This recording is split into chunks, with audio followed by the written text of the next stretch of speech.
سيفين كنقبروا نخل بزعين اكونت لنا نعمل اب بانك نخفت انتلنا شيكي متكفتنا سيفين اكونت نخفت له دحري ما خلص عين سيفين اكونت لنا عادي هاي انترست سيفين لنا هاي انترست سيفين لنا تاكس فري سيفين اكونت لنا فيرست هوم سيفين اكونت لنا بزع عينتنا علامه زلو سيفين اكونت ابز عاد زلو ماتش سلازلو معت نزارب لك بزع تاكس فري سيفين اكونت زاربنا ماتش هاي انترست سيفين اكونت لنا مل ازي ገንዘብካ ولا واحد يكون تولدنا تنبر ዲስኮፍ ስለዘበልካ ገንዘብካ ወለድ አለው ማለት ኣብ ታክስ ፍሪ ሴቪንግ አካውንት ግን ትራንስፈር ስለዝገበልካ ጥራሕ ወለድ የብሉን او انفست ገብረለካ ገንዘብካ ወለድ ትረክብ ትኾንካ ማለት ምክንያቱ እታ ታክስ ፍሪ ትበሃል ዘላ ሽማ እንታይ እቲ ገንዘብካ ኢንቨስት ገብረሞ ደድሕሪኡ ነቲ ዝዓበየ ነቲ ወለድ ዝረክብካዮ ንዑ ኢኻ ታክስ ፍሪ ተውፅኦ ማለት እዩ ተረብ ሓሳብ ኣብ ሴቪንግ ዘይኮነስ ኣብ ኢንቨስትመንት እያ ዘላ ኣብ ታክስ ፍሪ ትኾይኑ ማለት እዩ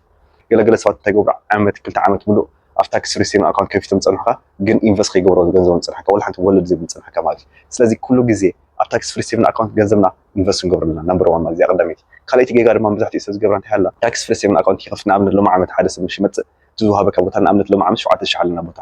ኣብ ቦታ ዝፍቀደካ ክትእትወሉ ማለት እዩ ገለገለ ሰባት እንታይ ገብሩ ገንዘብ ሒዞም መፅሞ ብምሉእ ገንዘቦም ኣብኡ ይቕምጥዎ ድሕሪ ሽዑ ነቲ ዝተዋሃበካ ገደብ ይሓልፎ ማለት ወላ ኣብ ፅቡቅ ኢንቨስትመንት ኣቐሚጦም ከለዉ ነቲ ገደብ ጥራሕ ሓሊፎም መፅንሑካ ስለዚ በቲ ገንዘቦም ይወልድ ኣለዋ ኣፊሮም ኣለዉ በቲ ሓደ ከዓኒ ፔናልቲ ካ ይቆፅዐሎም ምክንያቱ ነቲ ስለዝሓልፎ መንግስቲ ከዓ ይቆፅዖም ነተን ዝሓለፎ ንድሩ ማለት እዩ እሱ ጥራሕ ዘይኮነ እውን ነተን ካብታ ገደብ ሓሊፍካ ላይክ ኣዋፊርካይን እሞ ከዓ ወለድ ዝመፃካ ታክስ ክትከፍለለን ኢኻ ማለት እዩ ካልሳሴት ገዛ እንታይ ያለው ሰብ ዝገብር ከዓኒ ነቲ ገንዘቡ እንታይ ይገብር ኣብነት ሎም ዓመት ምሽ ይመፅእ 7,000 ቦታ ኣለዎ ኦኬ ነቲ ገደብ ፈይጥዎ ኣሎ 7,000 ገንዘብ ይቕምጠሉ ድሕሪኡ ድማ ኣብቲ መሳሳሊት ዓመት ከላ ኣብታ ዓመት ነቲ ገንዘብ ኣውፅኡ እንደገና ድማ ኣብታ ዓመት ድማ ይመልስ ነቲ ገንዘብ